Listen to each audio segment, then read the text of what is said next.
என்ன நினைக்கிறோம், ஒரு பட்டிமன்றத்தில் பேசுறதுல கைத்தட்டு ஒரு 10 நிமிஷம் ஒருத்தருக்கு வாய்ப்பு கிடைக்குதுன்னா 3 தடவை 5 தடவை கைத்தட்டு வாங்குறாரு, 10 தடவை வாங்குறாரு, ஒரு நிமிஷத்துக்கு ஒரு தடவை. அப்ப அந்த கைத்தட்டுக்கு பின்னாடி என்ன இருக்கு?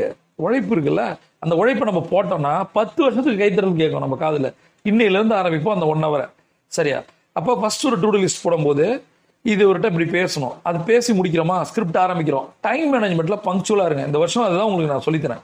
எதில் சரியா இருக்கீங்களோ, 2 மேனேஜ்மெண்ட் ரொம்ப ரொம்ப முக்கியம். மனிதர்களை ஹேண்டில் பண்றது, நிர்வகிக்கிறது, மேனேஜ் பண்றது ரொம்ப ரொம்ப முக்கியம். 2வது பணத்தை மேனேஜ் பண்றது ரொம்ப முக்கியம். நிறைய பர்சனல் ஃபைனான்ஸ் வீடியோக்கள் நான் போட்டிருக்கேன், அதெல்லாம் பாருங்க. எப்படி நிதியை மேனேஜ் பண்றது, பணத்தை மேனேஜ் பண்ணி அதை சேவிங்ஸா இன்வெஸ்ட்மெண்ட்டா மாத்துறது, இது மணி மேனேஜ்மெண்ட். ஃபினான்ஷியல் மேனேஜ்மெண்ட்டும் பீப்புள் மேனேஜ்மெண்ட்டும் ரொம்ப ரொம்ப முக்கியம். 3வது ஒரு மேனேஜ்மெண்ட் டைம் மேனேஜ்மெண்ட். அந்த டைம் மேனேஜ்மெண்ட்ல இந்த வருஷம் பக்கா வருங்க. நான் ஏற்கனவே சொல்லிட்டேன், உங்களோட மைனஸ் என்ன, 3 மைனஸ்.